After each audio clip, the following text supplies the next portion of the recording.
Hello friends, क्या हाल चल है जी आप लोगों के। हाँ जी, कैसे हैं आप सब। आई होप सो सब बढ़िया होंगे।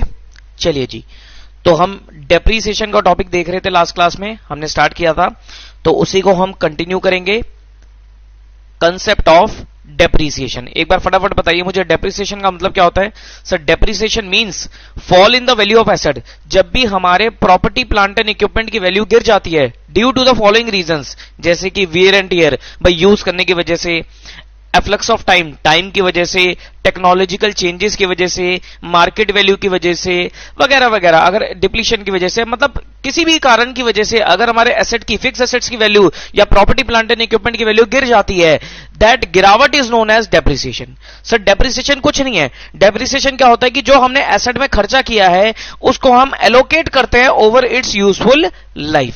ठीक है जी, तो इसके हम मेथड्स कर रहे थे लास्ट क्लास में, और हमने स्टॉप किया था on sum of years digit method. तो लास्ट क्लास में मैंने आपको sum of years digit method बताया था। इसका फॉर्मूला क्या था?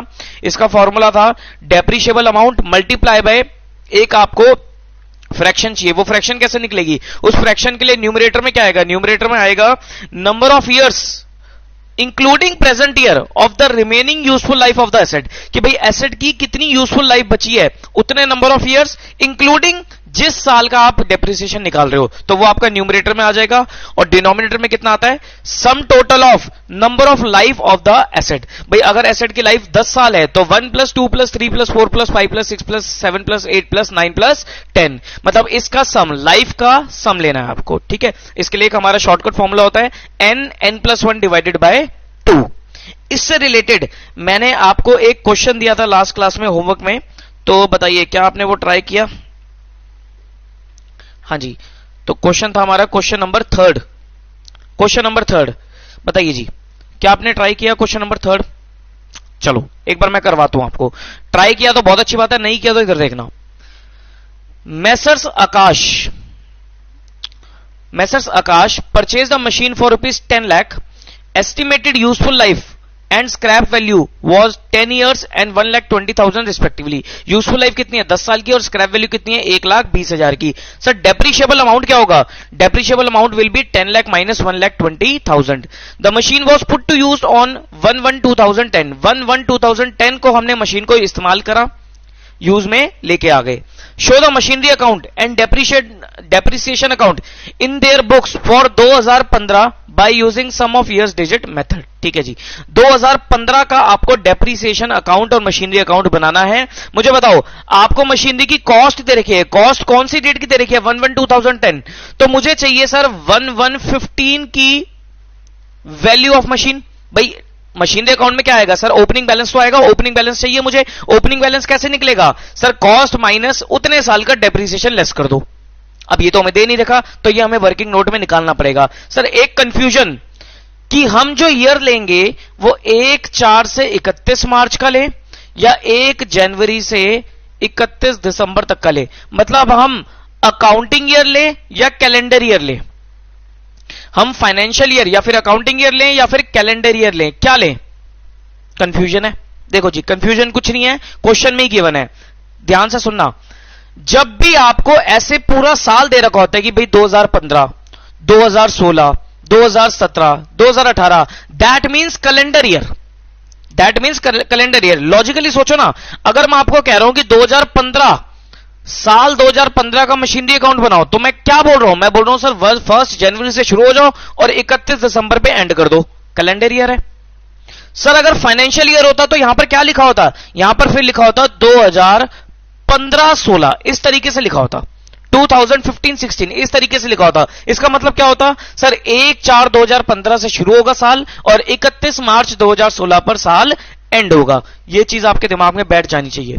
कंफ्यूज नहीं होना कि सर कैलेंडर ईयर लूं या फाइनेंशियल ईयर लूं, क्वेश्चन में गिवन होता है। खाली 2015 है तो मतलब पूरा 2015, यानी कि 1/1 से शुरू हो गया और 31 दिसंबर पे एंड हो गया। कैलेंडर ईयर के हिसाब से क्वेश्चन करना है, करें? चलो, तो अब मुझे सबसे पहले चाहिए सर 1/1/15 की वैल्यू ऑफ मशीनरी। मुझे 1/1/10 की दे रखी है। आओ जी, क्वेश्चन नंबर 3, वर्किंग नोट्स।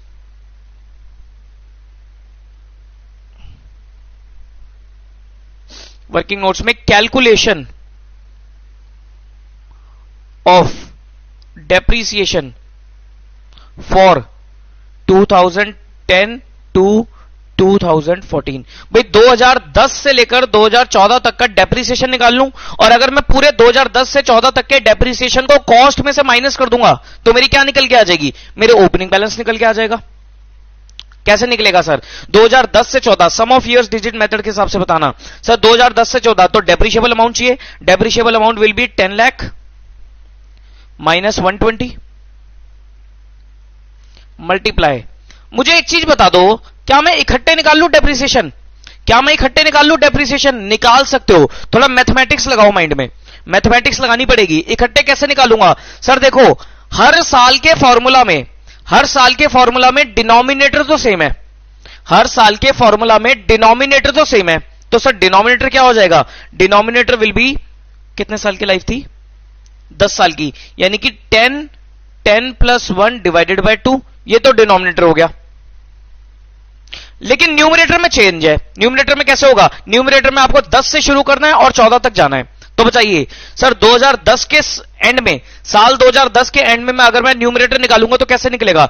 2010 के एंड में खड़े होकर देखो, number of remaining useful life that is 9 years including the present year. तो 2010 में न्यूमरेटर क्या बनेगा? 10 प्लस 2011 के आखिर में देखो, number of remaining useful life sir 8 plus 2011 तो बनेगा 9। फिर 2012 के एंड में देखो, 2012 के एंड में बनेगा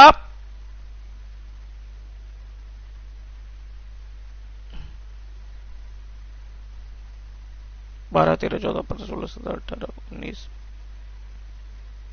एक मिनट रुको, मैंने कुछ गड़बड़ी कर दी क्या यहां पर? एक मिनट रुको रुको रुको रुको रुको रुको, लेट मी चेक। हाँ ठीक है, 2012 के एंड में बनेगा 8, 2013 के एंड में बनेगा 7 और 2014 के एंड में बनेगा 6। इस तरीके से बनेंगे। कोई भी साल पकड़ लो। सर 2014 का बताओ। 2014 के बाद देखो कितने साल बचे हैं? 15, 16, 17, 18, 19।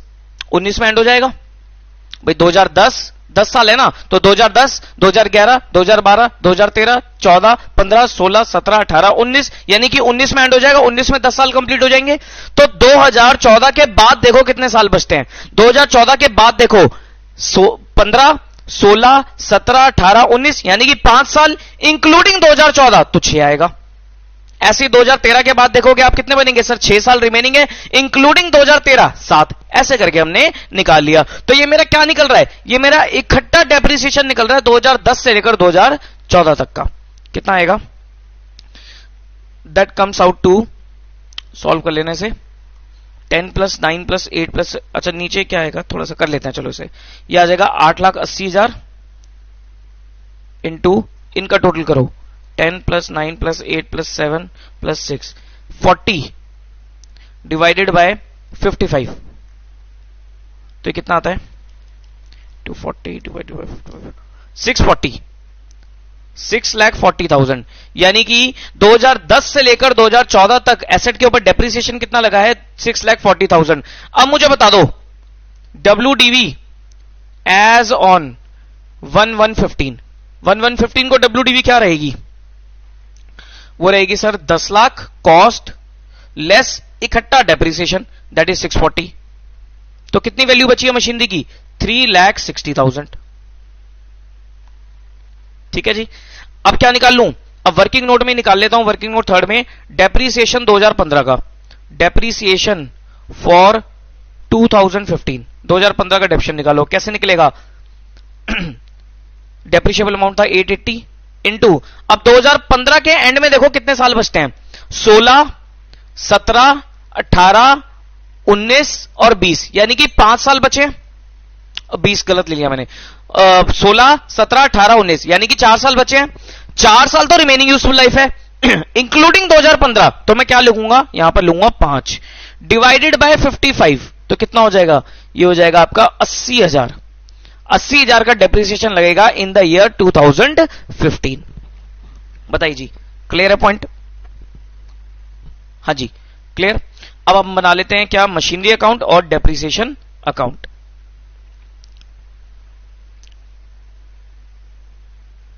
मशीनरी अकाउंट और डेप्रिसिएशन अकाउंट।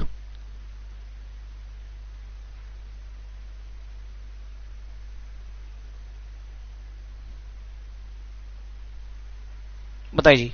मशीनरी अकाउंट में 1115 को to balance BD, opening balance कितना, ओपनिंग बैलेंस था 360 और डेप्रिसिएशन लगेगा 31/12/15 को बाय डेप्रिसिएशन 80,000। तो 31/12/15 को बाय बैलेंस सीडी, तो 360 माइनस 80,000 280।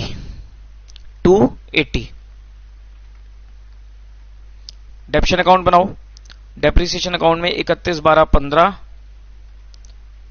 टू मशीनरी 80,000 और ये कहां ट्रांसफर हो जाएगा, पीएनएल अकाउंट में बाय पीएनएल अकाउंट 80,000। क्लियर है पॉइंट। तो अकाउंट बनाना कुछ नहीं था, कैलकुलेशन थी, कैलकुलेशन के मार्क्स है मेन। तो ये था हमारा सम ऑफ ईयर्स डिजिट मेथड। आओ जी आगे, क्वेश्चन नंबर फोर्थ काट देना, ये आपके कोर्स से डिलीट हो गया, ये एन्युटी मेथड का क्वेश्चन है।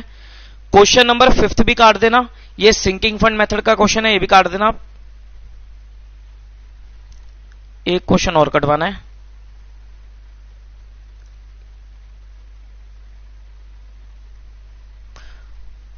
क्वेश्चन नंबर 13 भी काट देना, ये प्रोविजंस का क्वेश्चन है, प्रोविजन वाला टॉपिक भी कट गया आपकी बुक में से।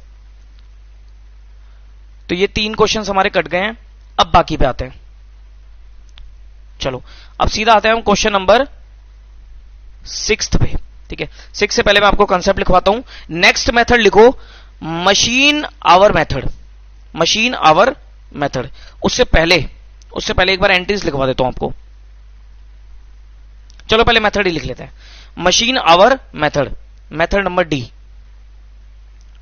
Method number D, that is your machine hour method.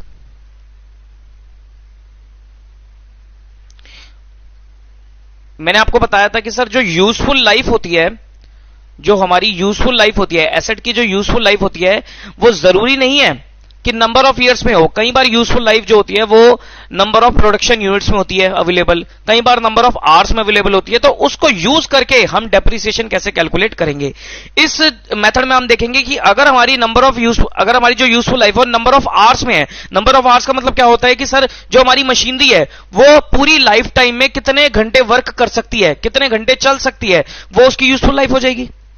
तो लिखो where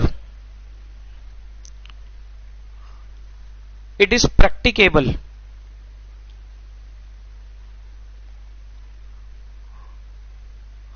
to keep record of the actual running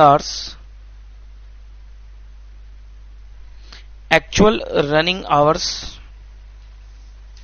of each machine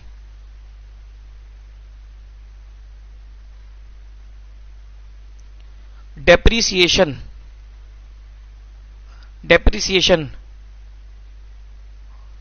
may be calculated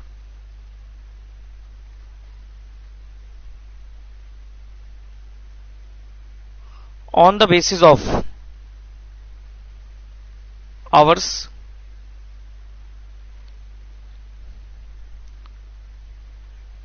that the concerned machine worked.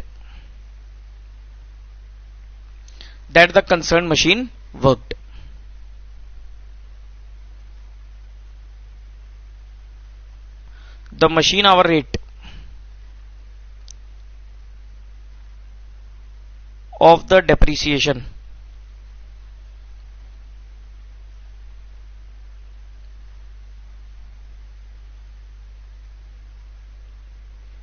is calculated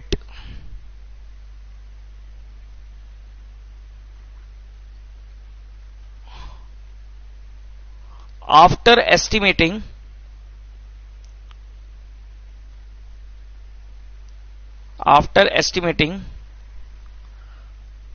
total number of hours that machine would work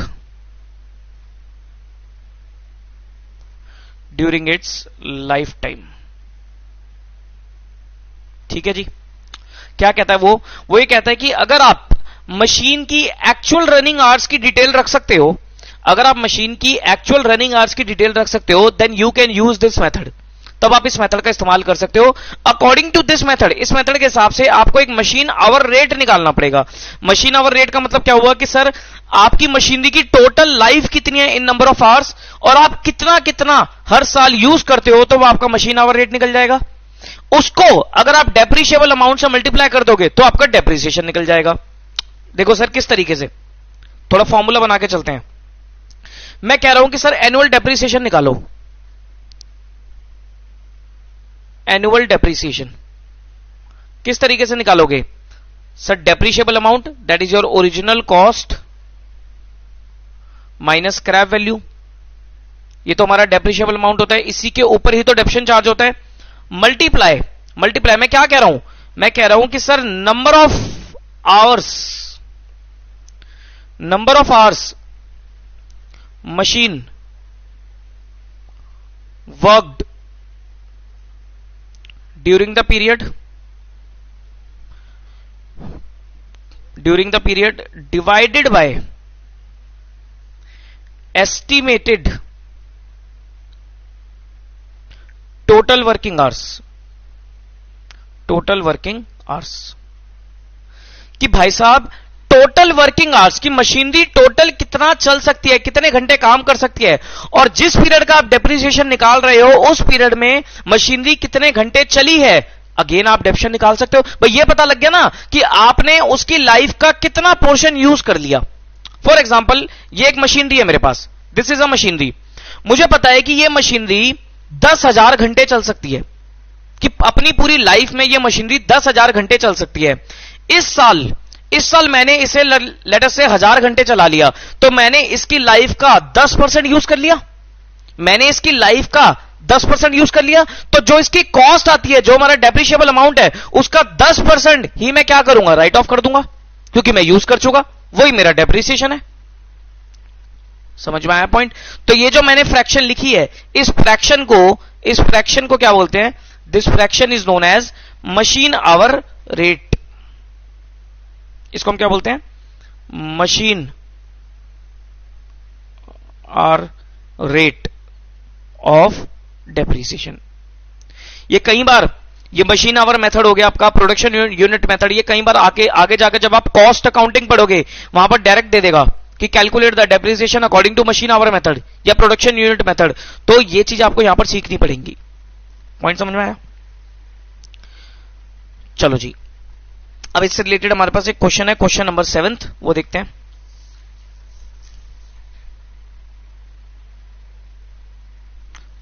question number 6 पढ़ो। अ machine was purchased for ₹30 lakh having an estimated total working hours of 24,000 hours. ठीक है जी, machinery की जो useful life है वो कितनी है? 24,000 hours. The scrap value is expected to be 2 lakh. Scrap value कितनी है? 2 lakh. An anticipated pattern of distribution of effective hours is as follows. इस हिसाब से मशीनरी का इस्तेमाल हुआ है। साल 1 से 3 तक, 1, 2, 3, यानी कि पहले 3 साल में मशीनरी कितनी चली है सर? 3000 आवर्स पर ईयर, 3000 घंटे पर ईयर। साल 4 to 6 यानी कि 4, 5, 6 साल में मशीनरी चली है 2600 घंटे पर ईयर, और 7, 8, 9, 10 अगले 4 साल में मशीनरी चली है 18,000 hours per year. Determine the annual depreciation under machine hour rate method. Simple है, कोई दिक्कत वाली बात नहीं है। किस तरीके से देखो, question number 6, question number 6,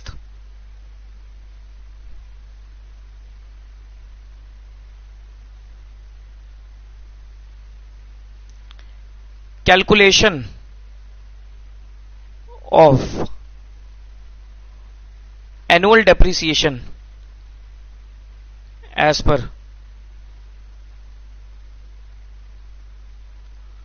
machine hour method as per machine hour method. Calculation of annual depreciation as per machine hour method, बताओ जी। ईयर्स, कैलकुलेशन एनुअल डेप्रिसिएशन, साल 1 से 3, साल 1 से 3। सर डेप्रिशिएबल अमाउंट बताओ कितना है? डेप्रिशिएबल अमाउंट आएगा 30 लाख माइनस 2 लाख, यानी कि 28 लाख का डेप्रिशिएबल अमाउंट है, यानी कि 28 लाख इनटू 1 से 3 साल में मशीनरी 3000 घंटे पर ईयर, तो न्यूमरेटर में कितना आएगा? 3000 डिवाइडेड बाय 24,000। तो ये क्या लिखा मैंने? मतलब सर 24,000 घंटों में से पहले 3 साल में मशीनरी 3000 घंटे पर साल चली है, तो कितना हो गया सर?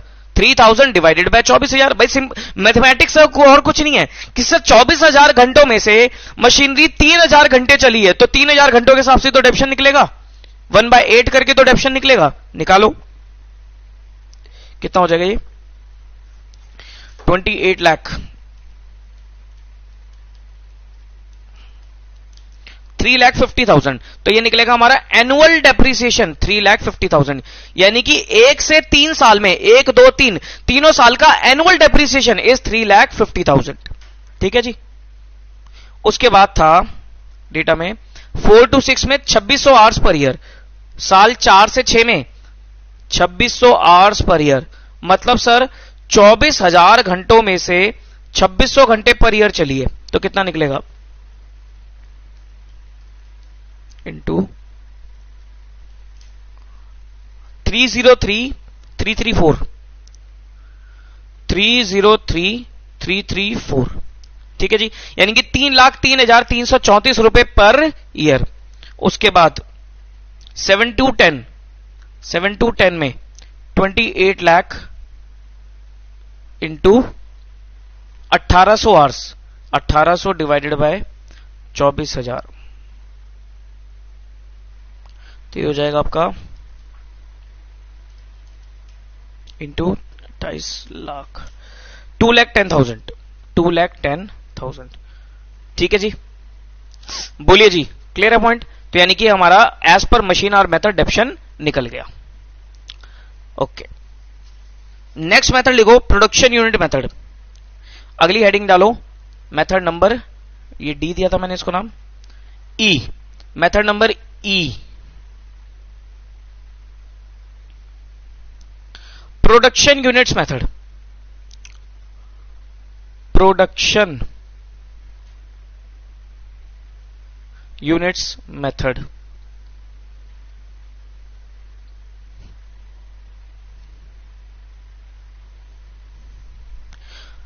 अब ये क्या कहता है प्रोडक्शन यूनिट मेथड? जैसे हमने मशीन आवर मेथड में देखा था कि भाई नंबर ऑफ आवर्स कितनी है उसकी लाइफ, नंबर ऑफ आवर्स में हमने लाइफ निकाली थी, और हर साल कितने कितने घंटे मशीनरी चला रहे हैं उस हिसाब से डेप्शन निकाल रहे हैं। यहां पर क्या होगा कि सर जो हमारी यूजफुल लाइफ है नंबर ऑफ यूनिट्स में होगी, कि पूरे लाइफ टाइम में मशीनरी कितने यूनिट्स को प्रोड्यूस कर सकती है, और हर साल आप कितने कितने यूनिट्स की प्रोडक्शन कर रहे हो उस हिसाब से डेप्शन निकाल देना। देखो जी कैसे,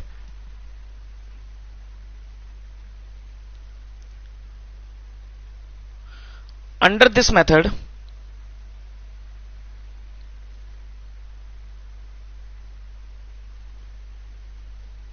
depreciation of the asset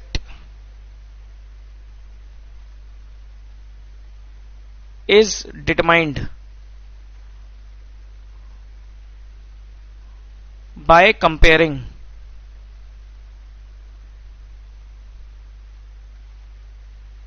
the annual production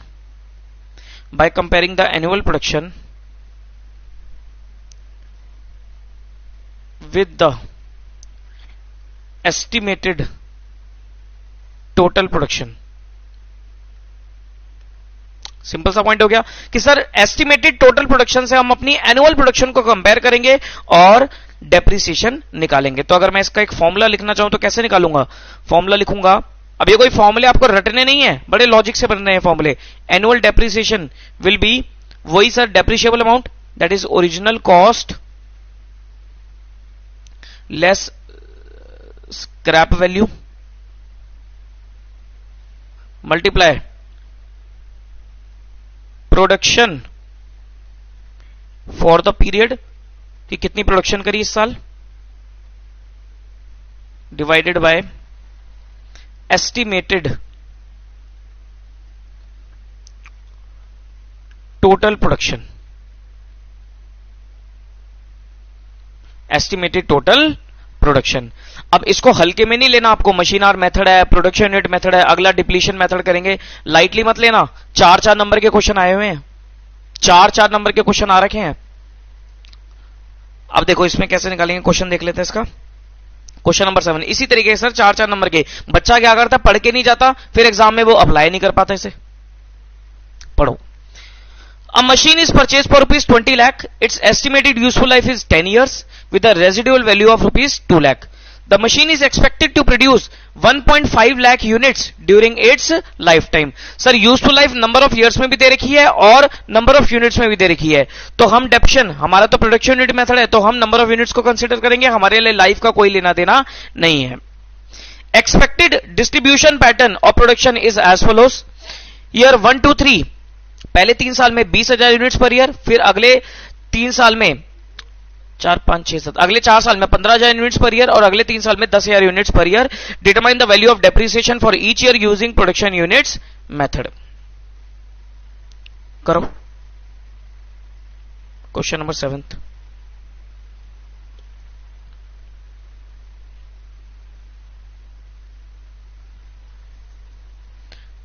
calculation of depreciation as per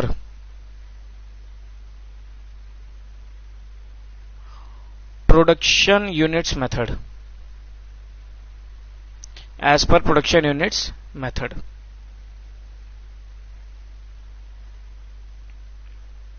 देखो जी, years calculation एनुअल डेप्रिसिएशन।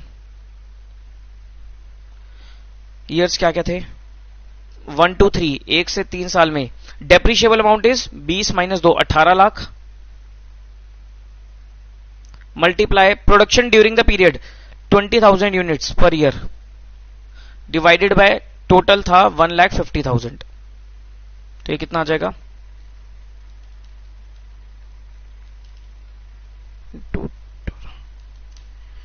ये आ जाएगा 2,40,000। एनुअल डेप्रिसिएशन इज 2,40,000, यानी कि 1 से 3 साल में हर साल कितना कितना डेप्शन लगेगा, 2,40,000। उसके बाद 4 से 7 कितना यूनिट्स है, 15,000 यूनिट्स पर ईयर, तो 18 लाख इंटू 15,000 डिवाइडेड बाय 150, यह आ जाएगा हमारा 180। उसके बाद 8 से 10 में 10,000 units per year into 10,000 divided by 150, कितना आ जाएगा,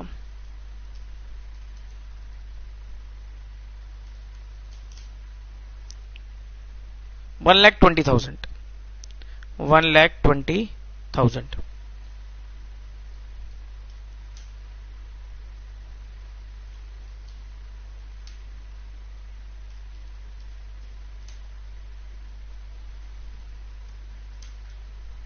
ठीक है जी, हाँ जी, देख लो एक बार, नजर मार लो इस क्वेश्चन पे।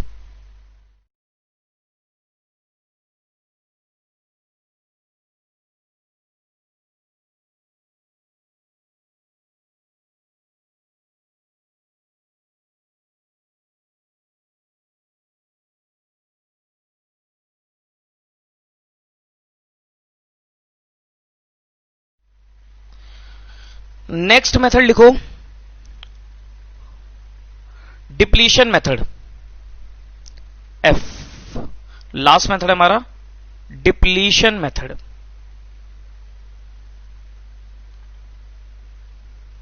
डिप्लीशन मेथड अब देखो ये मेथड क्या कहता है आपका, डिप्लीशन मेथड क्या कहता है।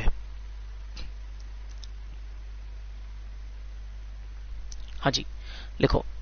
अच्छा डिप्लीशन मैंने आपको बताया था सर, डिप्लीशन किस केस में यूज होता है, डिप्लीशन मेथड यूज होता है in case of mines queries, जहां से सर एक्सट्रैक्शन होती है, जहां पर नेचुरल रिसोर्सेज की एक्सट्रैक्शन होती है, जैसे कोल माइंस है तो कोयले की खान में से, कोयले की माइन में से कोयला निकाला जाता है, कोयले की एक्सट्रैक्शन होती है, तो वहां पर जो यूजफुल लाइफ होती है, कोयले की खदान की useful life number of years में नहीं होती, क्योंकि सर वो तो सालों साल चलता रहेगा, इनफाइनाइट है।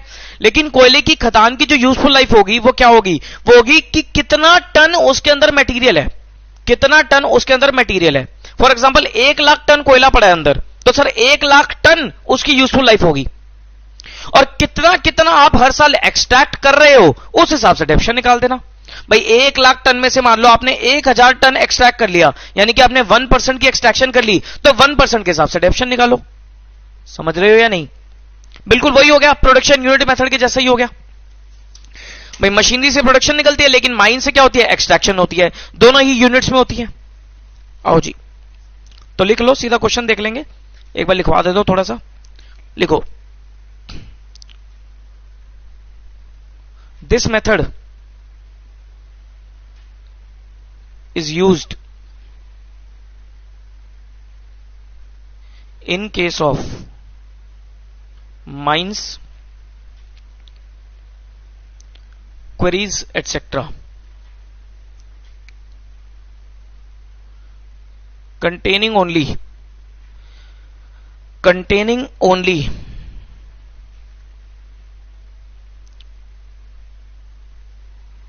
a certain quantity of product.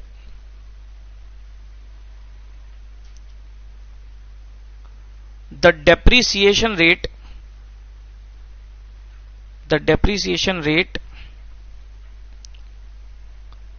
is calculated by dividing the cost of asset by cost of the asset by the estimated quantity of product likely to be available. Annual depreciation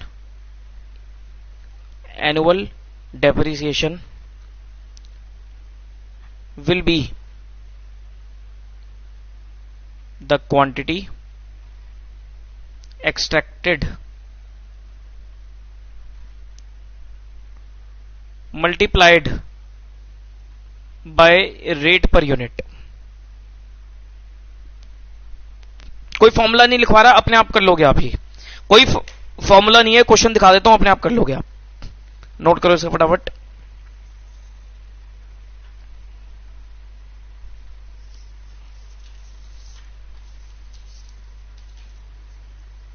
हाँ जी चलो भाई, question number 8 करना है आपको। एक बार try करो question number 8, खुद ही try करो, और मुझे दो 1 मिनट का समय, और खुद ट्राई करो इसे।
हाँ जी। पढ़ो जी, क्वेश्चन नंबर 8 एग्जाम में आ रखा है, ये 2 बार क्वेश्चन आया हुआ है। पढ़ो। Messrs Surya took a lease of a quarry on 1/1/2013 for rupees 1 crore. As per the technical estimate, total quantity of mineral deposit is 2 lakh ton. ठीक है जी, वो कह रहा है उस क्वेरी के अंदर कितना सामान पड़ा है, 2 लाख टन सामान पड़ा हुआ है। Depreciation was charged on the basis of depletion method. Extraction pattern is given below. 2013 में 2000 टन निकाला, फिर 14 में 10,000 टन निकाला, फिर 15 में 15,000 टन निकाल लिया। Show the query lease account and depreciation account for each year from 2013 से 2015 तक। मुझे बताओ, क्वेश्चन तो सिंपल है, मुझे बताओ कैलेंडर ईयर लगाओगे या फाइनेंशियल ईयर लगाओगे? कैलेंडर ईयर लूं, जनवरी से दिसंबर लूं या अप्रैल से मार्च लूं? 2013 टू 2015, ध्यान से सोचना, उसने 2013, 2014 और 2015 3 साल के अकाउंट मांगे आपसे। वो ये नहीं कह रहा कि 2013-14 निकालो, 14-15 निकालो, 15-16 निकालो, ऐसा होता तो लिखा होता। उसने बोला 2013 से 2015, यानी कि 13, 14, 15। तो ये हमारा कैलेंडर ईयर का क्वेश्चन है, समझ पा रहे हो? और वैसे भी आपको ऊपर से भी पता लग जाएगा 2013, 14, 15 या 11-13 को उसने लीज पे लिए, तो कैलेंडर ईयर का हमारा ये सवाल है। कर लेते हम क्वेरी लीज अकाउंट बना लेते हैं।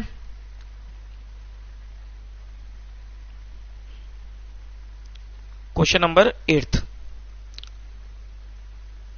पहले तो वर्किंग नोट्स में डेप्शन कैलकुलेट कर लेते हैं। Calculation of annual depreciation years amount 2013 depreciable amount है सर 1 करोड़, स्क्रैप वैल्यू कुछ नहीं है तो 1 करोड़।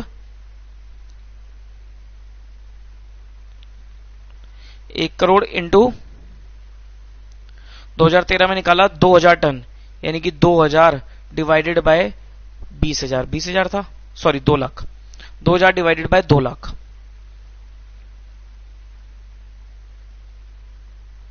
तो कितना निकल के आएगा डेप्शन?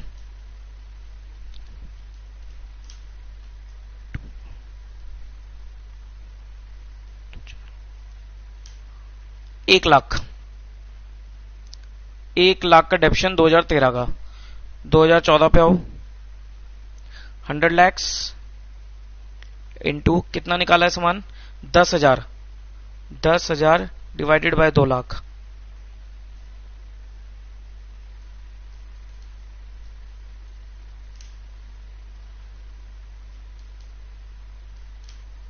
$5 लाख।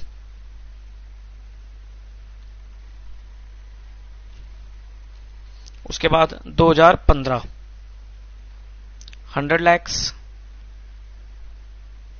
इंटू कितना निकाला है? 15,000 टन, तो हो जाएगा 15,000 डिवाइडेड बाय 2 लाख, तो ये हो जाएगा आपका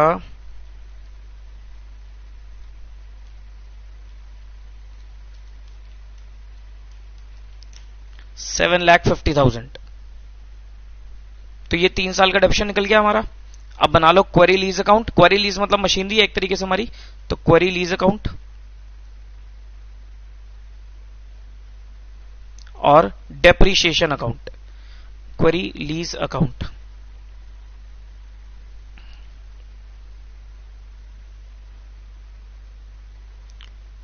वन 113 को उसने परचेज करी थी टू बैंक 1 करोड़ की।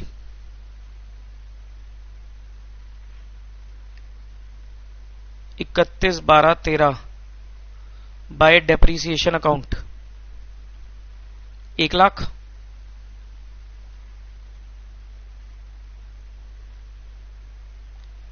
Bye balance C 99 lakhs,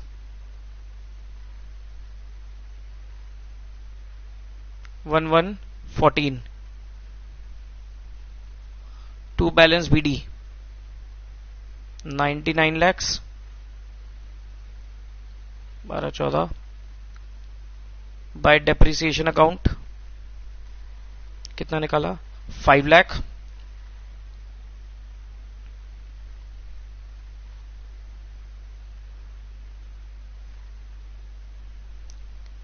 bye balance CD 94 lakh.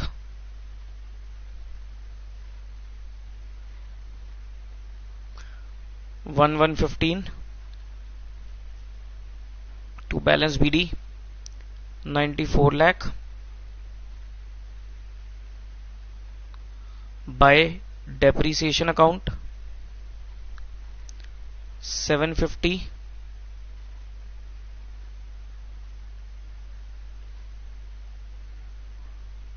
by balance CD 86,50,000।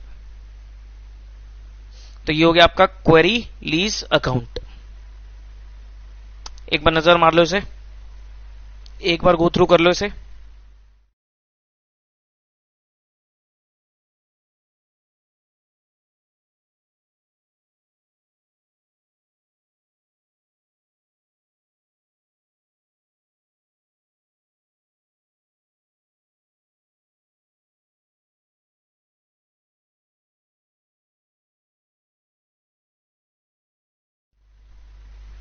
अगला क्या बनाना है आपको, डेप्शन अकाउंट भी बनाना है। तो डेप्रिसिएशन अकाउंट बनाओ, डेप्रिसिएशन अकाउंट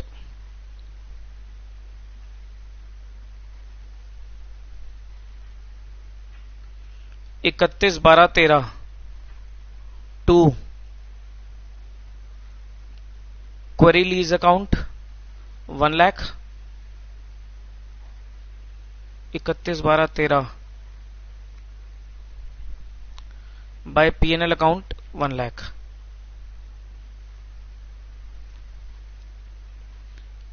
इकतीस 12/14 to quarry lease account 5 lakh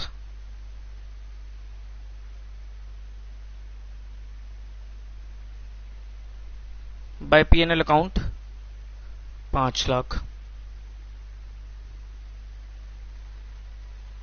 उसके बाद 31/12/15 to quarry lease account 750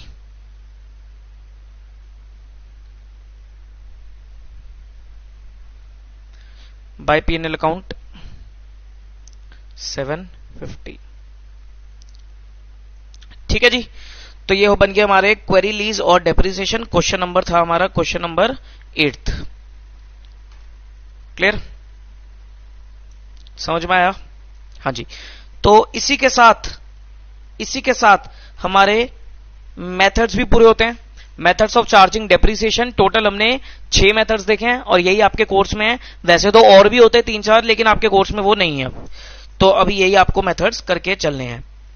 next लिखो, अगला पॉइंट लिखो, अगला मेन पॉइंट जो हमने मेथड्स का पॉइंट बनाया था, that is point number 5। Point number 5 बनाया था, तो अगला मेन पॉइंट लिखो, that is main point number, जो भी रहेगा मेन पॉइंट नंबर 6 रहेगा, अकाउंटिंग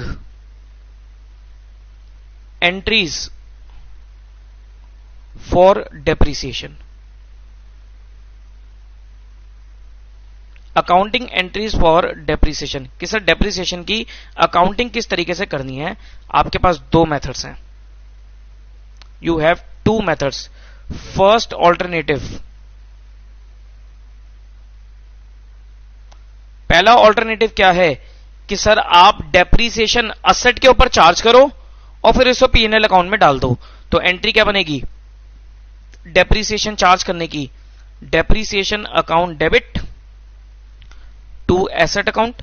ये हमने एसेट के ऊपर डेप्शन को चार्ज किया और फिर डेप्शन को हमने पीएनएल अकाउंट में ट्रांसफर कर दिया, that is P N L account debit to depreciation.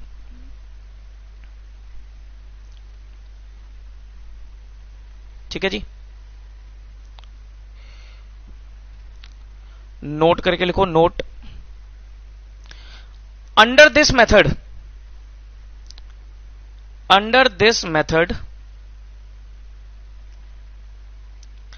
depreciation is charged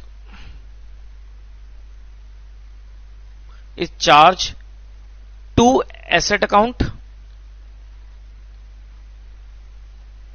and asset is carried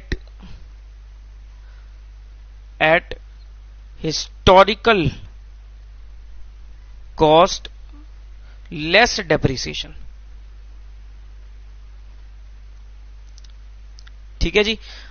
पहले मेथड में हम क्या कर रहे हैं कि सर डेप्रीसिएशन को एसेट अकाउंट में चार्ज कर रहे हैं और फिर उसको पीएनएल में ट्रांसफर कर रहे हैं.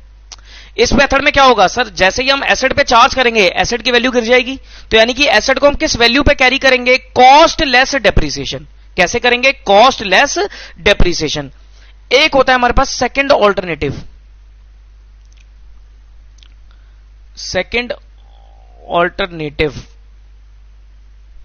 इसमें क्या होगा, इसमें हम डेप्रीसिएशन को एसेट अकाउंट में ना चार्ज करके एक अलग से अकाउंट में डेप्रीसिएशन का अमाउंट इकट्ठा करेंगे. That is known as provision for depreciation. तो एंट्री क्या डालेंगे हम, depreciation account debit to provision for depreciation. क्या फर्क आया सर, मैंने असेट में से लेस किया ही नहीं डेप्रीसिएशन, मैंने एक अलग से अकाउंट बना रखा है, that is known as provision for depreciation. और फिर उसके बाद क्या करूंगा, पीएनएल में डाल दूंगा, that is P N L account debit to depreciation. मतलब डेप्रीसिएशन को मैं क्या कर रहा हूं सर, एक्यूमुलेट कर रहा हूं, इकट्ठा कर रहा हूं, एक ही अकाउंट में लेके जा रहा हूं. Note, under this method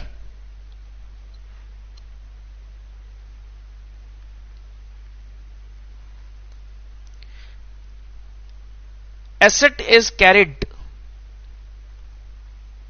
at historical cost. Asset is carried at historical cost and depreciation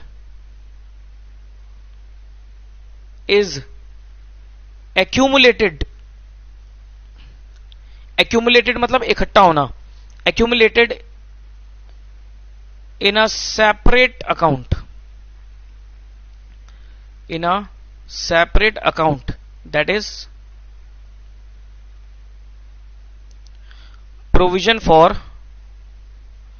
depreciation account. ठीक है जी.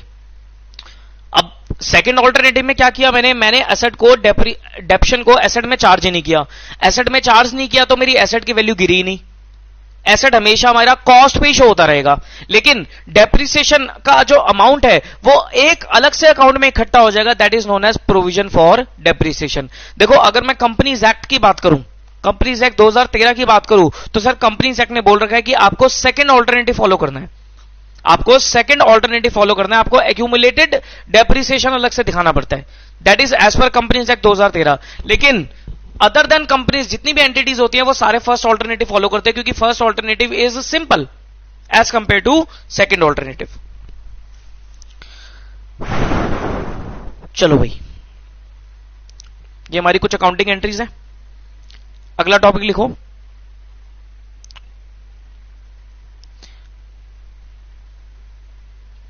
इंपॉर्टेंट टॉपिक अगला, दैट इज प्रॉफिट और loss on sale oblique disposal of property plant and equipment, PPE. Sir ये काफी important topic है. समझ पा रहे हो आप सर कितना इंपॉर्टेंट टॉपिक होता है कि सर एसेट को बेचते हैं, डिस्कार्ड करते हैं, डिस्पोज ऑफ करते हैं, उस पे हमारा प्रॉफिट और लॉस निकल के आता है. कैसे कैलकुलेट होगा, क्या उसका ट्रीटमेंट रहेगा, लिखो. whenever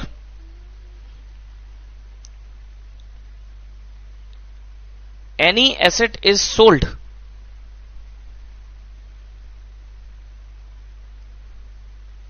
its book value on the date of sale will be compared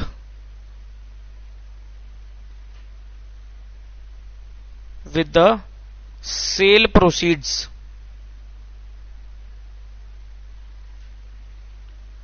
and if sale proceeds are greater than book value on the date of sale, तो क्या होगा सर? तो क्या होगा? डिफरेंस इज, क्या बोलूं? Difference is profit on sale, profit on sale. And if sale proceeds are less than book value on the date of sale, book value on the date of sale, तो difference क्या कहलाएगा हमारा? Difference is loss on sale. Difference is loss on sale. Point समझ में आया? क्या कह रहा है वो कह रहा है जब भी आप अपने एसेट को बेचोगे तो जिस दिन आप अपने एसेट को बेच रहे हो उस दिन की आप बुक वैल्यू निकालोगे एसेट की. जिस भी दिन आप अपने एसेट को बेच रहे हो तो उस दिन पे देखोगे कि एसेट की वैल्यू क्या है. वैल्यू हमेशा आफ्टर चार्जिंग डेप्रिसिएशन आती है. तो वैल्यू निकल के आ गई आपके सामने. भाई मैं ये कैलकुलेटर बेचना चाहता हूं आज, तो मैं देखूंगा ना कि भैया इस कैलकुलेटर की आज बुक वैल्यू कितनी है, मेरी किताबों में कितनी वैल्यू आ रही है, डेप्रिसिएशन चार्ज करने के बाद आज इसकी कितनी वर्थ है, कितनी वैल्यू है. फिर मैं कंपेयर करूंगा इस बुक वैल्यू को विद माय सेल प्रोसीड्स कि मुझे इस बुक वैल्यू के अगेंस्ट में कितना पैसा मिल रहा है, दैट इज सेल प्रोसीड्स. तो अगर मुझे पैसा मिल रहा है ज्यादा, मतलब सेल प्रोसीड्स ज्यादा है बुक वैल्यू से, तो क्या हो रहा है? मुझे फायदा हो रहा है, that is profit on cell. और अगर मेरी क्या है, सेल प्रोसीड्स कम है, क्या लिखा मैंने कि अगर मेरी सेल प्रोसीड्स कम है विद द बुक वैल्यू, तो मेरे को क्या हो रहा है? तो मेरे को हो रहा है loss on sale. Clear point? आगे लिखो. whenever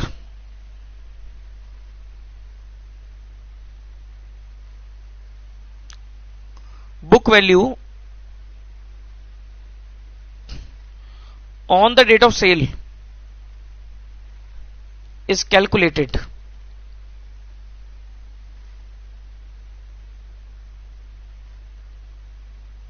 after considering depreciation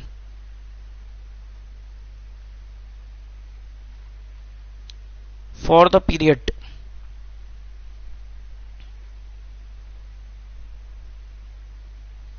it has been used in the sale year. ठीक है जी.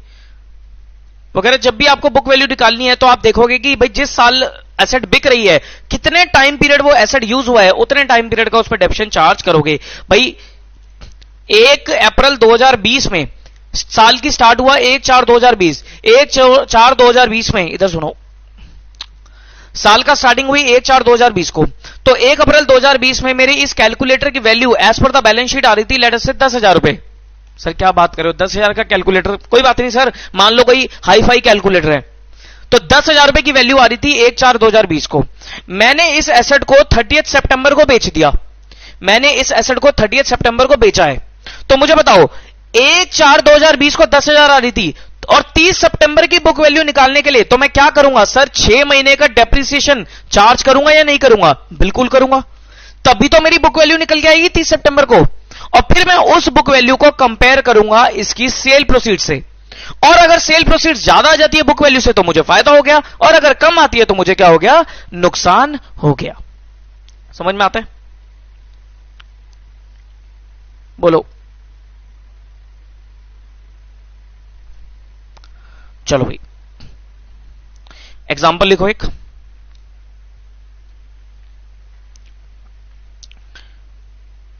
The book value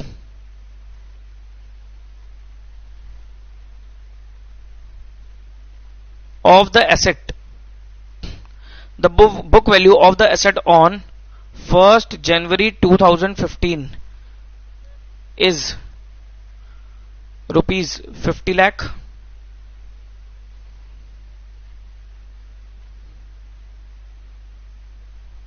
Depreciation is charged on the asset at the rate of 10% on 1st July 2015. The asset is sold. The asset is sold for 32 lakhs. Calculate profit oblique loss on sale of asset. On sale of asset. ओहो, एक minute रुको, ये लो जी, note करो, note कर लो फटाफट question, note करो note करो note करो।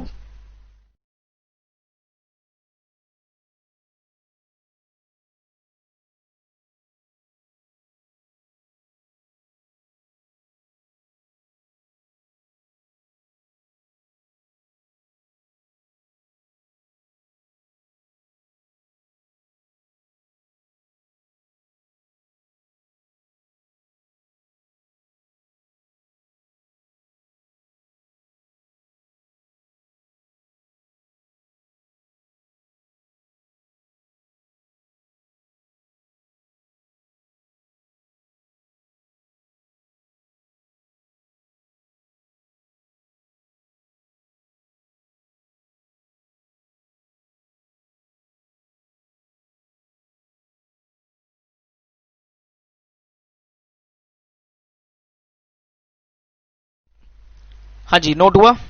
चलो भाई, क्या कह रहा है क्वेश्चन देख लेते हैं। वो कह रहा है कि एसेट की बुक वैल्यू है 1115 को 50 लाख, डेप्रिसिएशन चार्ज होना है 10% के हिसाब से। 1 जुलाई 2015 को हमने एसेट बेच दिया 32 लाख रुपए का। कैलकुलेट द प्रॉफिट और loss on the sale of asset. 1 जुलाई 2015 को मैंने 32 लाख का एसेट अपना बेच दिया। मुझे बताओ मुझे क्या चाहिए, मुझे चाहिए 1 जुलाई 2015 की बुक वैल्यू। 1 जुलाई 2015 की बुक वैल्यू। सॉल्यूशन, मेरे पास क्या अवेलेबल है सर, मेरे पास बुक वैल्यू अवेलेबल है कौन सी डेट की, ऑन 1st January 2015। कितनी अवेलेबल है, ये अवेलेबल है साहब 50 लाख। लेस कर दूंगा क्या, डेप्रिसिएशन। कब से कब तक का डेप्शन लेस कर दूंगा मैं, 1 जनवरी 15 से लेकर 1 जुलाई 2015 तक का। कितने महीने हो गए सर, ये हो गए 6 महीने। तो निकाल लो जरा 50 लाख का 10% 6 महीने के लिए, 50 लाख का 10% 6 महीने के लिए तो आ जाएगा 2,50,000। तो 250 मैंने क्या करा, इसमें से लेस कर दिया। 250 लेस करने के बाद 47,50,000 आ गया। ये क्या कहलाएगी मेरी, this is my book value, this is my book value on 1 जुलाई 2015। अब देख लो, अब देख लो सर सेल प्रोसीड्स कितनी है, सेल प्रोसीड्स, सेल प्रोसीड्स कितनी है सर, सेल प्रोसीड्स है 32 लाख। बुक वैल्यू है 4750 की और सेल प्रोसीड्स है 32 लाख। फायदा हुआ या नुकसान हुआ सर, ये हो गया भयंकर नुकसान। 47,50,000 के एसेट को आपने 32 लाख में बेच दिया तो आपका क्या हुआ सर, लॉस हुआ। इसको हम क्या बोलेंगे, this is my loss on sale of asset. कितने का लॉस, ये हो जाएगा 15,50,000 का लॉस।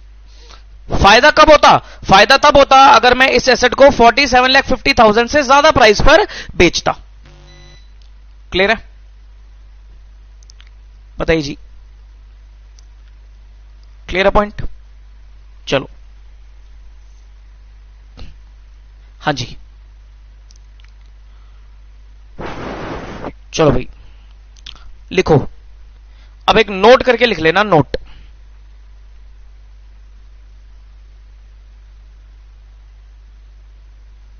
नोट। वो कहता है in case of asset account, in case of asset account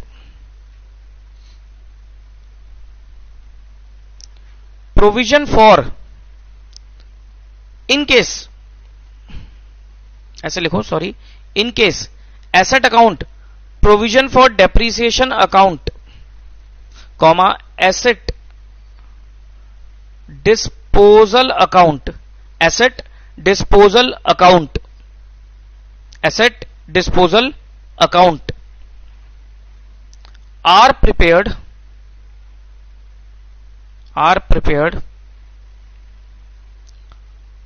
cost of asset scrapped will be credited in asset account, depreciation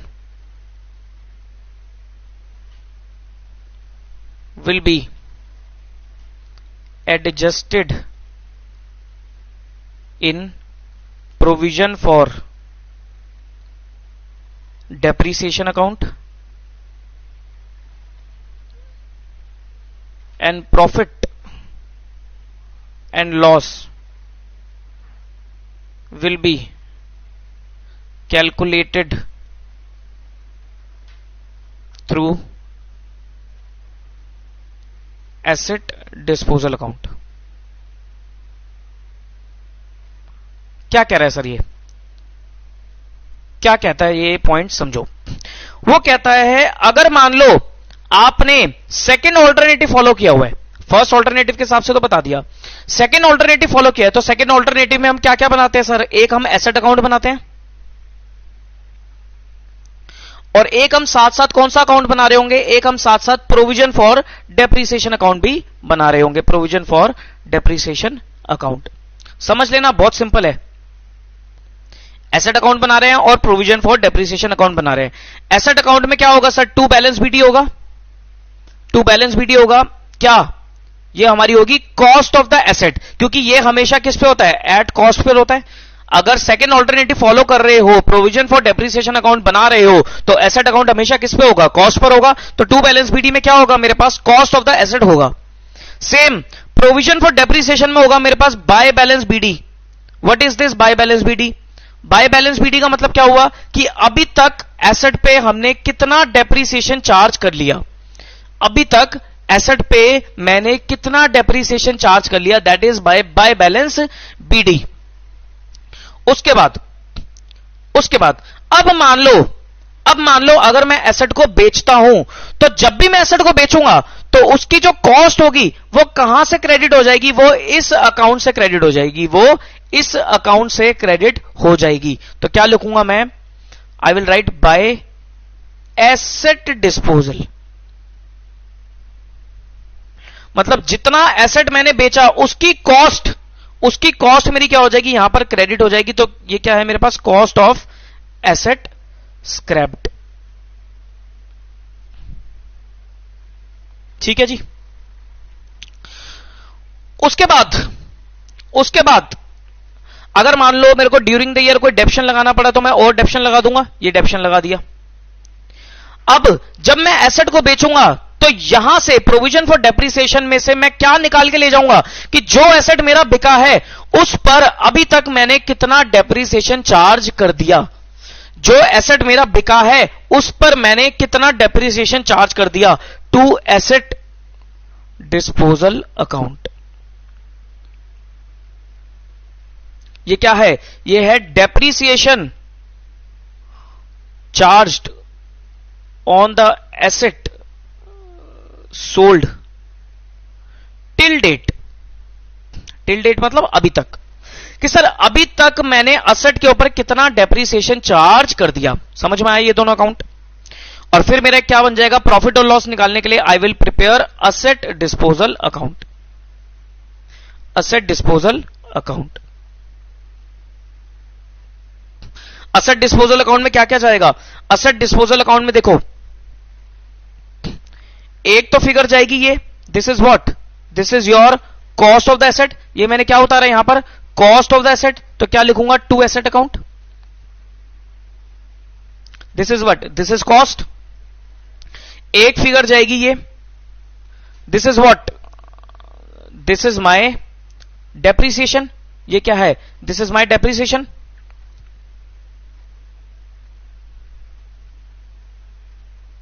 लिखो बाय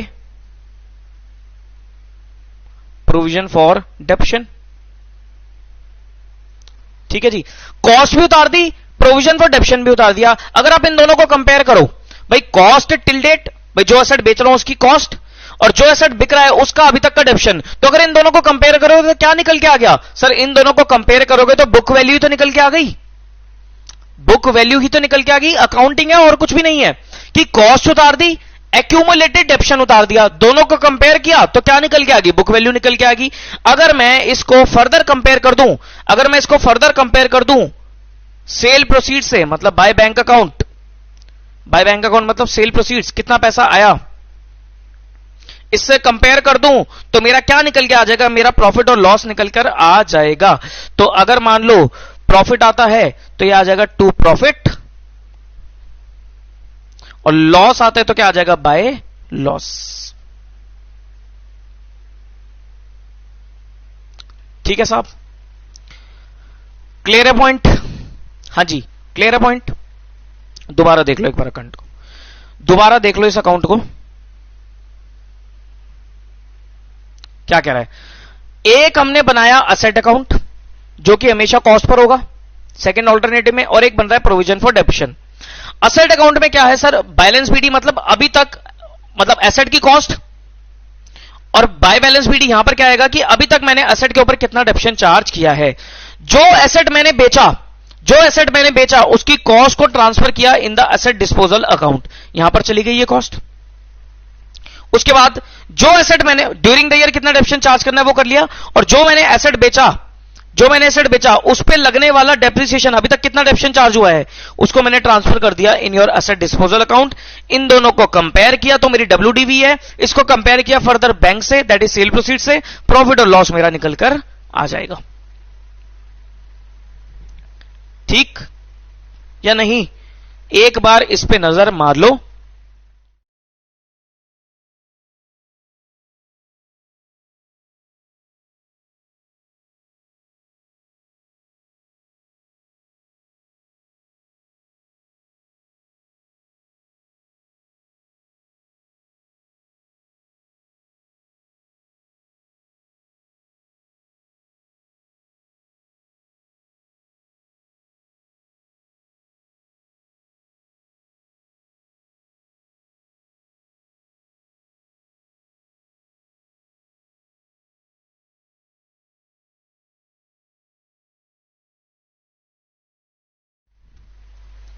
हाँ जी चलो, तो ये हमारा था प्रॉफिट और loss on sale of asset. अब देखते हैं इससे related questions.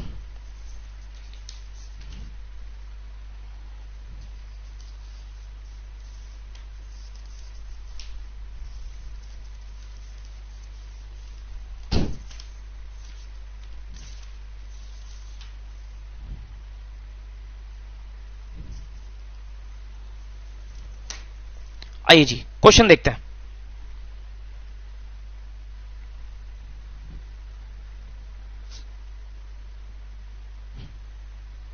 Question number 9th, question number 9th, question number 9 पढ़ो।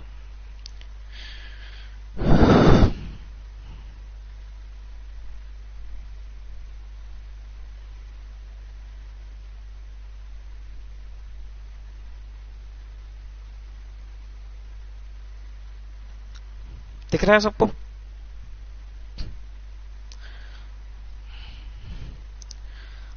A firm purchased on 1st January 2015 certain machinery for 5,82,000 and spent 18,000 on its erection। ठीक है जी, 18,000 भी कैपिटलाइज हो जाएगा। On 1st July 2015 another machine for 2 lakh was acquired, एक और machinery खरीदी। On 1st July 2016 The machinery purchased on 1st January 2015 have become obsolete and was auctioned for 3,86,000. And on the same date, fresh machinery was purchased at a cost of rupees 4 lakh. Depreciation was provided annually on 31st December at the rate of 10% per annum on written down value. WDV method है. Prepare the machinery account. कितने साल का machinery account बनाओगे sir? 2 साल का बनाना पड़ेगा, 2015 और 16. कुछ नहीं लिखा तो आपको डेटा के हिसाब से चलना है. अगर क्वेश्चन साइलेंट तो आपको डेटा के हिसाब से चलना है. यहां पर 2 साल का डेटा दे रखा है तो 2 साल का मशीनरी अकाउंट आपको बनाना पड़ेगा.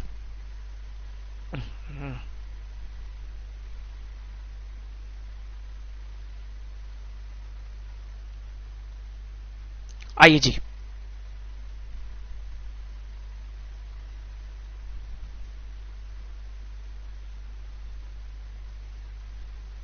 Question number 9th, machinery account.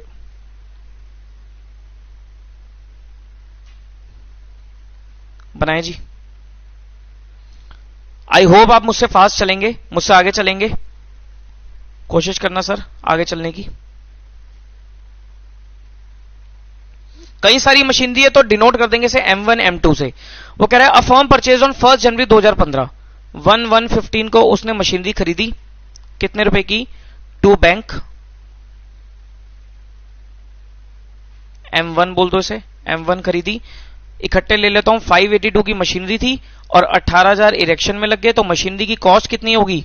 6 lakh रुपए होगी. ओके. फिर वो कह रहा है 1 जुलाई 15 को एक और मशीनरी खरीदी 2 लाख रुपए की. 1 जुलाई 2015 को टू बैंक M2 2 लाख रुपए की. ठीक है जी. फिर 1 जुलाई 16 यानी कि यहां तक का काम कर लेते हैं. यहां तक का काम कर लेते हैं. 31/12/15 को डेप्रिसिएशन लगा दो बाय डेप्रिसिएशन. M1 पे बताओ. M1 पे बताओ कैसे लगाओगे सर? M1 पे तो 6 लाख का 10% पूरे साल का लगेगा 60,000.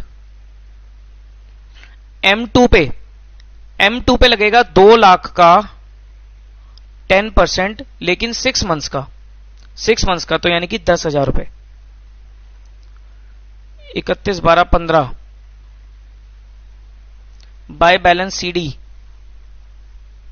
M1 का बैलेंस बताओ. M1 का बैलेंस होगा 6 लाख माइनस 60,000 दैट इज 540. और M2 का बैलेंस बताओ. M2 का बैलेंस होगा 2 लाख माइनस 10 यानी कि 190. आई होप यहां तक तो कोई दिक्कत नहीं आई होगी. यहां तक तो बिल्कुल बेसिक चीज है, कोई दिक्कत नहीं. वैसे तो पूरे क्वेश्चन में कोई दिक्कत नहीं आनी चाहिए. ट्राई करना आप खुद ही करो. अब आ जाओ 1116 को. 1116 को जब बैलेंस उतारेंगे टू बैलेंस BD. M1 का बैलेंस है 540 और M2 का बैलेंस है 190. ठीक. हाँ जी. अब आगे पढ़ो. वो कहता है on 1 July 2016 the machine purchased on 1 जनवरी 15 यानी कि M1 की बात कर रहा है have become obsolete and was auctioned for 3,86,000. वो कह रहा है 1 जुलाई 16 को M1 बेच दी. 1 जुलाई 16 को M1 बेच दी. तो क्या करूंगा मैं? 1 जुलाई 16 को एक तो लगाऊंगा डेप्रिसिएशन बाय डेप्रिसिएशन M1 के ऊपर. कितना सर? 540 का WDV मेथड है ना, तो 540 का 10% 6 महीने का. 540 का 10% 6 महीने का तो कितना हो गया? 27,000. 1716 बाय बैंक कितने में बेच दी? 386. बताइए जी फायदा हुआ या नुकसान हुआ? देखो 540 की मशीनरी थी, 27,000 का डेप्शन लगाने के बाद इसकी वैल्यू रह जाती है 5,13,000. 5,13,000 की मशीनरी को हमने 386 में बेच दिया तो लॉस हो गया 1,27,000 बाय P&L अकाउंट. लॉस 127. ठीक है. बताइए जी ये समझ में आता है? हाँ जी, समझ में आता है या नहीं कि सर 5,40,000 पे डेप्शन लगा 27 का, तो यानी कि 5,13,000 की मशीनरी को 386 में बेच दिया, तो हमें 127 का नुकसान हो गया। वो कह रहा था सेम डेट पर एक और मशीनरी खरीदी है उसने 4 लाख रुपए की, टू बैंक M3 बोल दो उसे, M3 खरीदी है उसने 4 लाख की। बस डेप्शन लगा दो 31/12/16 बाय डेप्रीसिएशन। किस किस पे लगेगा सर? M1 तो खत्म हो गई, M2 पे लगाओ। M2 पे कैसे लगेगा? M2 पे तो पूरा 190 का 10%, 19,000। और M3 पे लगेगा 4 लाख का 10% फॉर 6 मंथ्स, तो हो गया 20,000।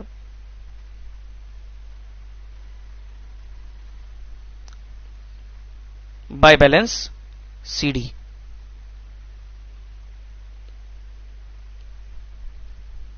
M2 and M3। M2 का बैलेंस बताओ। M2 का balance 190 minus 19,000 that is 171। M3 का बैलेंस बताओ 4 लाख माइनस 20,000 380। इकट्ठे भी दिखा सकते हो, कोई दिक्कत नहीं है, इकट्ठे भी लिख सकते हो, कोई प्रॉब्लम नहीं है। ठीक है जी, तो ये था आपका क्वेश्चन नंबर 9। एक बार ऊपर से दिखा रहा हूं आपको, नजर मार लेना।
आइए जी नेक्स्ट क्वेश्चन पे।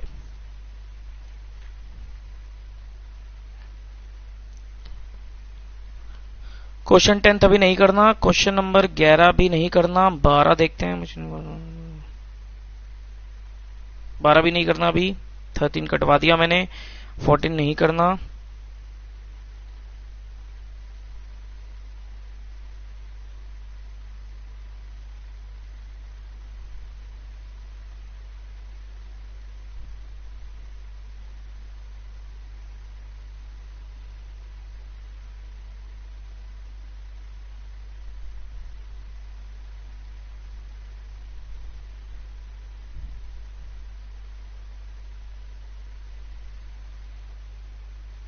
क्वेश्चन नंबर 15 करते हैं।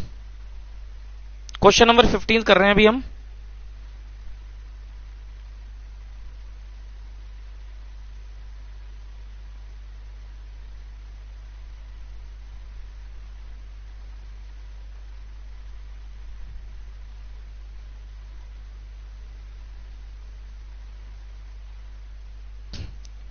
फिफ्टींथ कर रहे हैं जी, 15th क्वेश्चन नंबर 15 पढ़ो। The machinery account of a factory showed a balance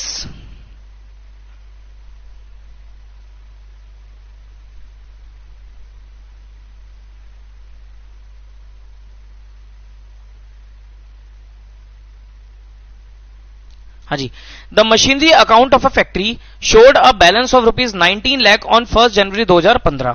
ठीक है, it's accounts were made up to 31 December each year and depreciation is written off at the rate of 10% per annum under diminishing balance method. On 1st June 2015, a new machinery was acquired at a cost of 280 and installation charges incurred in erecting the machine works out to 8920 on the same date. ठीक है जी. On 1st June 2015, a machine which had cost 437,400 on 1 जनवरी 2013, यानी कि 1 जनवरी 2013 को हमने एक machinery खरीदी थी 4,37,400 की, उसको हमने 75,000 में बेच दिया. कैलकुलेशन करनी पड़ेगी. अनदर मशीन, एक और मशीन जिसकी कॉस्ट थी 437 on 1 January 14 was scrapped on the same date and it realised nothing. ठीक है जी. Write up the plant and machinery account for the year 2015 allowing the same rate of depreciation in the past, calculating depreciation to the nearest multiple of a rupee. आसान question है sir, question is easy. करते हैं, एक ही साल का account बनाना है लेकिन कैलकुलेशंस करनी है. Question number 15.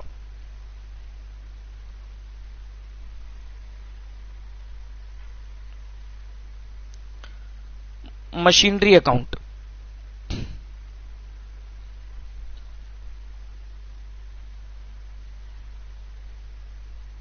बताइए जी. 1 जनवरी 15 टू बैलेंस बीडी कितना दे रखा है? 19 लाख दे रखा है. ओके. उसके बाद क्या रहा था? 1 जून 15 को उसने एक मशीनरी खरीदी टू बैंक. कितना? 280 प्लस 8920 की इरेक्शन करवाई तो कितना हो गया ये? 288,920. ठीक है जी.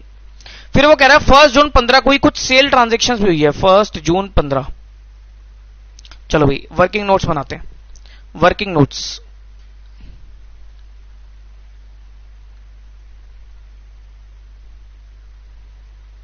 First, calculation of profit oblique loss on sale of machine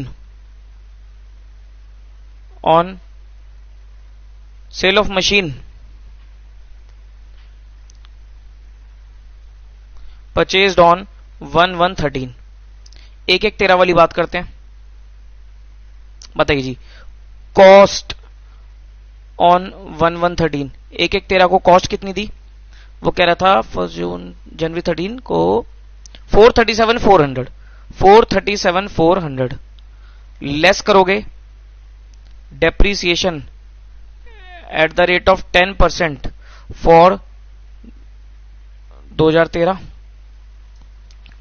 437,400 43740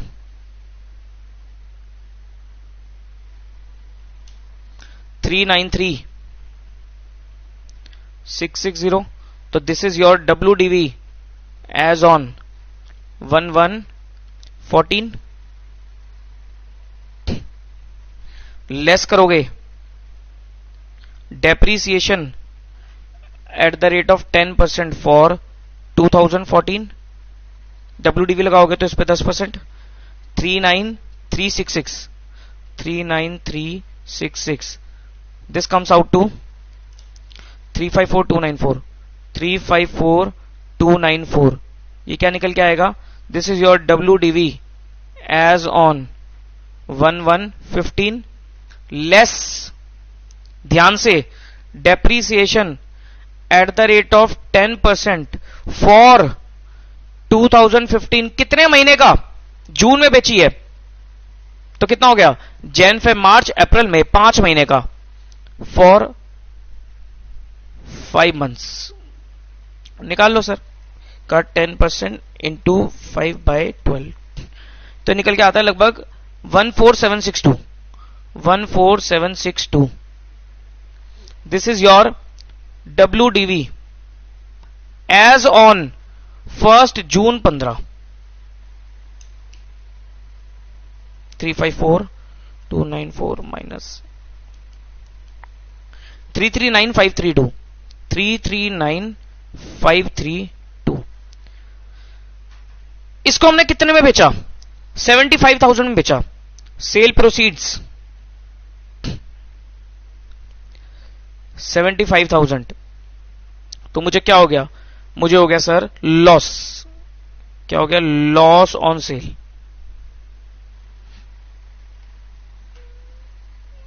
minus 75, कितना लॉस हो गया? 264,532 का लॉस, 264,532 का लॉस। बताइए जी, ये कैलकुलेशन समझ में आती है? ये कैलकुलेशन क्लियर होती है आपको? एक बार 1 मिनट लगा के देखो इसे।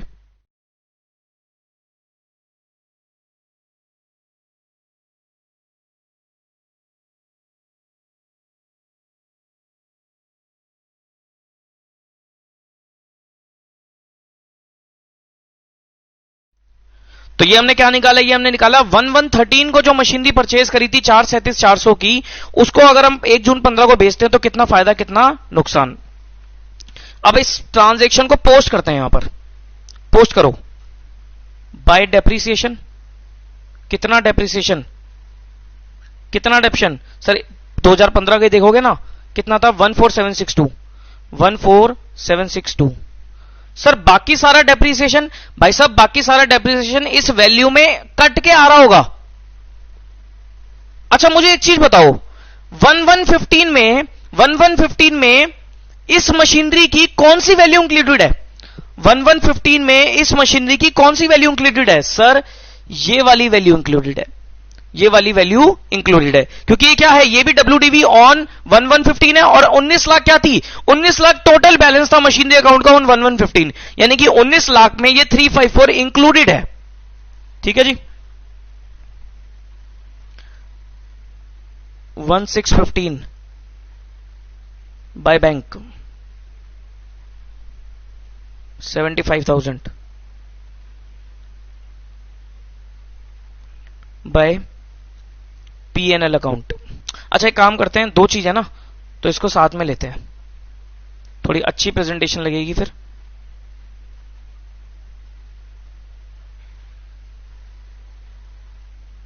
थोड़ी अच्छी प्रेजेंटेशन क्या लगेगी?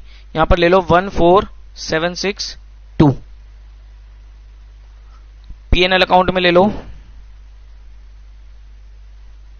264,532।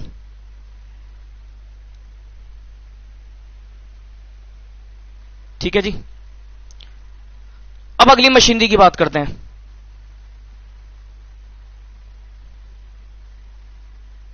Second, calculation of profit oblique loss on sale of machine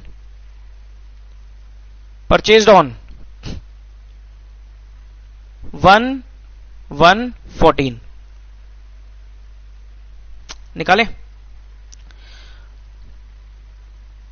cost on 1114 437 437, less करो depreciation at the rate of 10% on for 2015, for 2014 that is 4,43,700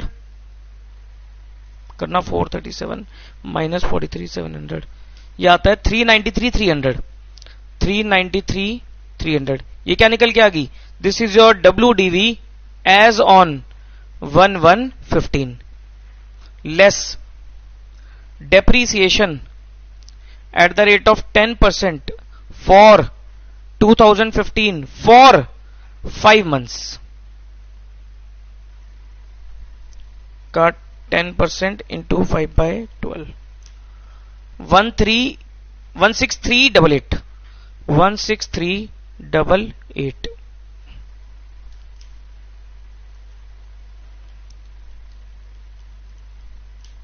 376,912, 376,912, this is your WDV as on 1st June 15। Sale proceeds nil nil कह रहा था वो, क्योंकि वो कह रहा था स्क्रैप कर दी कुछ भी नहीं मिला, तो सारा का सारा लॉस हो गया। 376912 का लॉस। पोस्ट करो ऊपर। डेप्रीसिएशन में कितना जाएगा? 16388, और इधर लॉस में कितना आएगा? 376912। 376912। ठीक है जी, तो ये करना जरा। 14762 प्लस 31150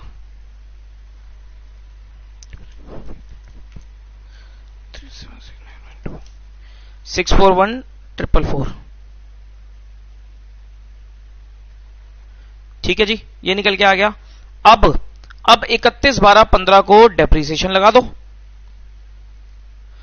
अब ध्यान से बताना मुझे, अब ध्यान से बताना सर 19 लाख में से कितने पोर्शन पे डेप्रिसिएशन लगेगा?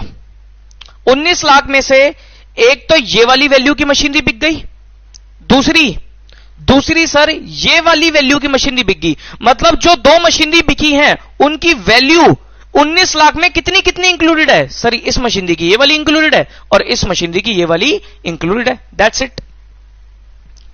तो अब निकालो डेप्रीसिएशन कैसे निकलेगा, थोड़ा कैलकुलेशन करके दिखाओ यहां पर कि सर 19 लाख में से एक तो आप माइनस कर दो 354294, एक तो ये मशीनरी बिक गई, क्योंकि सर 19 लाख भी तो WDV एज ऑन 1115 है।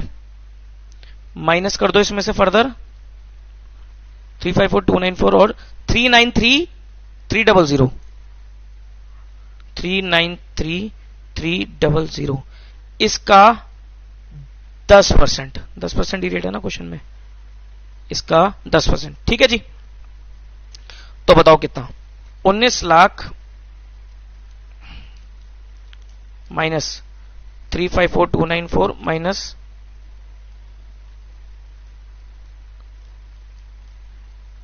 एक तो ये हो गया। उसके बाद जो एक हमने ये मशीनरी खरीदी थी, प्लस हमने जो मशीनरी खरीदी थी दैट इज 288920, इसका 10% कितने महीने का? सर ये हो गया 7 महीने का, 7 हो गया 6 महीने का, 7 महीने का। जून जुलाई अगस्त सितंबर अक्टूबर नवंबर जनवरी फरवरी मार्च, जून जुलाई अगस्त सितंबर अक्टूबर नवंबर दिसंबर, 7 महीने का। 288920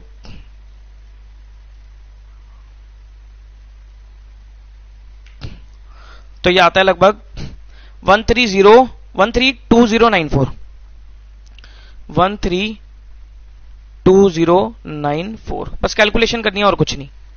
समझने वाला ये पॉइंट है सर। 19 लाख में से भाई समझो 19 लाख क्या है सर? 19 लाख 1115 के मशीनरी अकाउंट का बैलेंस है। इसी में ही वो दो मशीनरी भी इंक्लूडेड है जो कि इस साल बिकी है। तो सर उनकी वैल्यू हटा दो ना, 1115 पे उनकी वैल्यू निकाल के उसको हटा दो, तो बाकी सारी मशीनरी पे पूरे साल का डेप्रिसिएशन लगा दो। सर जो मशीनरी बिकी उसमें मैंने ऊपर लगा दिया ना 5-5 महीने का डेप्रिसिएशन। अब 31/12/15 को WDV देख लो, बाय बैलेंस CD।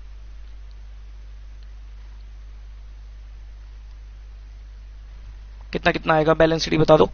ये आ जाएगा 19 लाख प्लस 288920 माइनस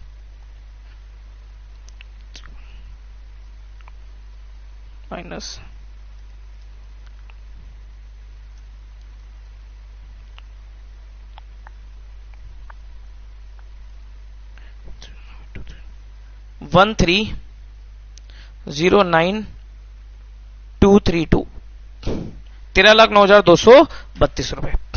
क्लियर है पॉइंट?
हाँ जी, एक बार देख लो सारी चीजें। ये आपका वर्किंग नोट 1 हो गया कि जो मशीनरी 1113 को हमने खरीदी थी उस पे कैसे निकाला लॉस, ये उसकी कैलकुलेशन होगी। फिर जो मशीनरी 1114 को हमने बेची उस पे लॉस कैसे निकाला, ये उसकी कैलकुलेशन होगी। और ये हमारा मशीनरी अकाउंट हो गया। ये वाला पॉइंट थोड़ा ध्यान रखना, जो ये वाला पॉइंट है, दिस पॉइंट, ये डेप्शन लास्ट में कैसे निकलना है, ये थोड़ा ध्यान देना, इस पे थोड़ा ध्यान देना। ठीक है जी, चले जी आगे बढ़े। चलो फिर नेक्स्ट क्वेश्चन, क्वेश्चन नंबर 16 पे आ जाओ। 16 वो कहता है the LG transport company purchase 10 trucks at the rate of 45 lakh each. हर एक ट्रक की कॉस्ट कितनी है, 45 lakh, on 1 April 2014। On 1st October 2016, one of the truck is involved in an accident and is completely destroyed. एक truck हमारा क्या हो गया, डिस्ट्रॉय हो गया, जिसके अगेंस्ट हमें 27 लाख रुपए इंश्योरेंस कंपनी से मिल गए इन द फुल सेटलमेंट। ध्यान देना, इंश्योरेंस क्लेम मिलना भी एक तरीके से प्रोसीड होती है, वो भी क्या होती है, एक तरीके से प्रोसीड होती है on disposal. On the same date another truck is purchase by the company for a sum of 50 lakh. एक और ट्रक खरीदा। The company writes off depreciation at 20% on the original cost method या straight line method. The company observes calendar year as its financial year. ध्यान देना sir, 1 अप्रैल को खरीदा है, इसका मतलब ये नहीं कि फाइनेंशियल ईयर ही है, साफ साफ लिख दिया उसने कि कैलेंडर ईयर लेना है, यानी कि आपको कैलेंडर ईयर को फॉलो करना है। Give the motor truck account for the 2 year ending 31 दिसंबर 2017, यानी कि 2016 का बताना है और 2017 का भी आपको ट्रक अकाउंट बनाना है। यह क्वेश्चन आप लोगों का होमवर्क है, घर से ट्राई कर लेना। करोगे ट्राई ये वाला क्वेश्चन? थोड़ी कैलकुलेशंस है, अच्छा क्वेश्चन है, इंपॉर्टेंट है। कुछ क्वेश्चन है जो मैं आपको इंपॉर्टेंट मार्क करा देता हूं। एक तो क्वेश्चन नंबर 15 को इंपॉर्टेंट मार्क करो, ये 16 को भी इंपॉर्टेंट मार्क करो, 17 को भी इंपॉर्टेंट मार्क करो, 18 को भी इंपॉर्टेंट मार्क करो। 15, 16, 17, 18 ये बेहद बढ़िया क्वेश्चन है। यहां से एग्जाम में एग्जामिनर पूछ सकता है क्वेश्चन। एक क्वेश्चन ऊपर भी था,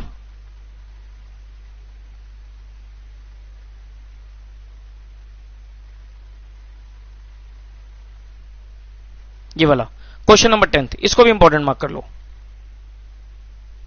ठीक है जी,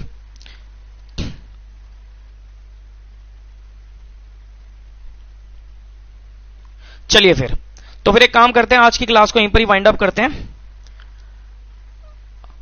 तो अब आप घर से क्वेश्चन नंबर 16 को ट्राई करेंगे।